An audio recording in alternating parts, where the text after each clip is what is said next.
it's me again, Nurse Christine, and welcome back to my channel. So in this video, I'll be sharing with you tips sa mga nursing students or things I wish I knew when I was still a nursing student. Because I graduated from Bachelor of Science in Nursing way back in 2013. We're gonna calculate yung age ko. But yeah, there are things na I wish I knew when I was still a student. And I feel like there are things too na feeling ko nakatulong sa akin on my journey from being a nursing student to actually now as a professional registered nurse. So if you're interested in this kind of video, please keep on watching. Number 1, practice being on time. Being on time is actually a simple habit that makes a big difference. At least 15 minutes early. For me, personally, kahit na student pa lang talaga ako, tinatry ko na laging on time ako sa klase. Like at least 15 to 20 minutes early. Number 1, ayoko yung stress na dala ng pagiging late. You know? Yung nagmamadali ka, tumatakbo ka, and I just don't like it. Number 2, it just shows na you respect your professors and you respect your clinical instructors if you are on time. And number 3, any behavior that you keep on doing over and over again, it becomes your habit. And your habit becomes you. So make sure na hindi mo sinasanay yung sarili mo na lagi kang late. Kasi, guess what? Pag nag-work ka na, you'll do it again. And here, tip number 2, form a study group if and only if it works for you. Why am I saying that? So you should be able to figure out what's the best environment conducive for your own learning. For me kasi, I learn better if I am actually alone and I'm in a quiet environment. I can work as part of a group. However, if you ask me what's the best environment for me, it will be in a quiet room with no distractions. It's just because I easily get distracted with other people and with noises and stuff. So if you're the type of person who actually learns better if you're in a part of a group, because mas nagiging productive ka, mas na-encourage kang mag-aral, then go for it. Pero kung like ang nangyayari lang sa study group nyo ay chismisan and it's not actually productive, then don't do it. Next tip is be a good team player.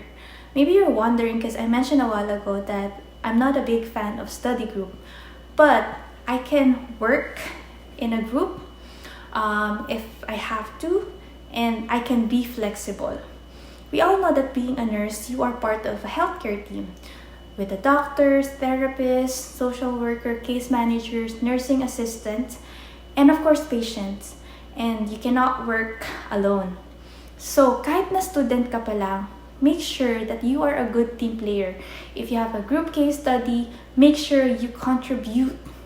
Hindi yung isa ka lamang parasite and you're just, trying to find a group na alam mong you'll benefit without doing anything. That's not a good thing because remember, you're still a student and you're actually still learning. If you're not participating in your group, then you're not learning at all. So make sure na ikaw yung team member na gugustuhin ng mga kagrupo mo na maging ka-team or ka-group. Not like, dahil wala lang silang choice. Make sure na you're someone na others would like to work with. Kasi alam ko yung feeling na ayaw kang ka-work ng mga katrabaho mo. Kasi I've seen that sa workplace.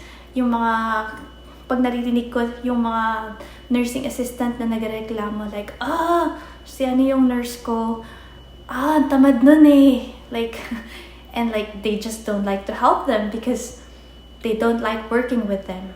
Okay, next tip, be organized. So as a student, I like to know where things are. Like for instance, if I'm looking for this particular note, I like the idea na I know kung saan ko siya huhugutin or saan ko siya kukunin. If I'm looking for something, I know where I put them. First and foremost, organize your notes. organize your room, organize your life, honestly, and have a planner. I've been addicted to having a planner for years already, ever since I was in college, because I feel like it makes me productive. It kind of keep me on track of things. Next tip, avoid shortcuts. Please, as a student, avoid shortcuts. Why am I saying this? Remember, you are still a student and you're trying to learn as much as you could before you enter the real world. So, if you do the shortcuts, I know a lot of people like taking shortcuts because for them, it saves them time, it saves them effort. Pero it's not always a smart idea to take shortcuts when you are studying. Because your goal as a nursing student is to absorb everything you could while you still have a professor, a clinical instructor who's guiding you. Because when you're at work already, you're by yourself. You have your own license to protect. So I remember when I was still training as a dialysis nurse, and my preceptor will always teach me by the book. So this is how it's done by the book. And then she told me, eventually when you're working on your own, you develop your own style or technique which works for you. But still, you have to learn everything by the book. Next step, if you're having any difficulties with a particular nursing subject, you can actually talk to your professor early. Why am I saying early? For some reasons, kasi I have this fear sa mga professors or sa mga clinical instructors. I do respect them, but for some reasons nga, ayun, takot ako. Whatever they tell me to do, I do it. And not all of them, I could make jokes with, di ba ganun naman talaga, may mga professors na sobrang seryoso. But there's this one particular subject in nursing that I actually got the lowest score in my entire nursing student career. What? Pharmacology. I find it so hard. No matter how much I study, it's always hard. And so, ayun na nga. So, to cut the story short, so I think second year namin inaral yun. And I was in fourth year, and naging CI namin yung professor ko sa pharmacology. And I actually talked to her. I told her, you know what, ma'am, alam niyo po ba na kayo yung nagbigay sa akin ng pinakamababang score sa lahat, sa lahat ng grades ko. Kasi pag-graduate na ako nun eh. And I had hard time, sabi ko, taking pharmacology. Tapos sabi niya sa akin, ba't di mo ako kinausap? Natulungan sana kita. And I was like, yeah, bakit nga ba hindi ko kinausap yung professor ko at that time? And ngayon ko siya kinakausap. Kinda too late because I'm graduating already. So, guys, I know, nakakatakot. But there's nothing for you to lose. They might help you. They've been through that stage being a nursing student. And I know most professors are willing to help their students. So yeah, have that courage. Kung nahihirapan, ask for help. Next tip is invest in good nursing equipment and shoes. So one thing that I would say na pag-ipunan nyo or is a really good investment is a good stethoscope. Stethoscope is something that you'll use for forever as a nurse, especially if you're gonna work in the acute care. So I feel like it's something that is worth investing. Kasi I tried using yung cheap ones and oh my gosh, I can't hear anything. Mas naririnig ko pa yung paghinga ko kaysa sa long sounds ng mga pasyente ko. And it was hard. You cannot do really proper assessment if you can't really hear anything, right? So make sure you invest in that. And another thing is good nursing shoes. Kasi here we work 12-hour shift and it was, you're on your feet for the next 12 hours. If your feet are hurting or it's not comfortable, it'll be hard for you to function, you know.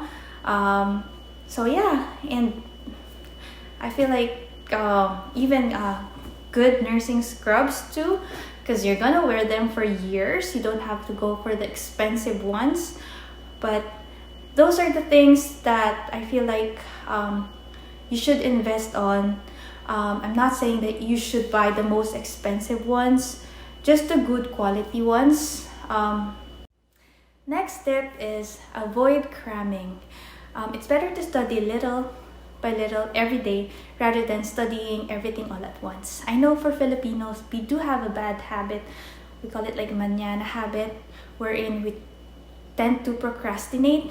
Like for instance, if may project tayo or may homework tayo na matagal pa yung deadline, and we just kind of wait and wait and wait until it's like few days before, and then magpa-panic mode.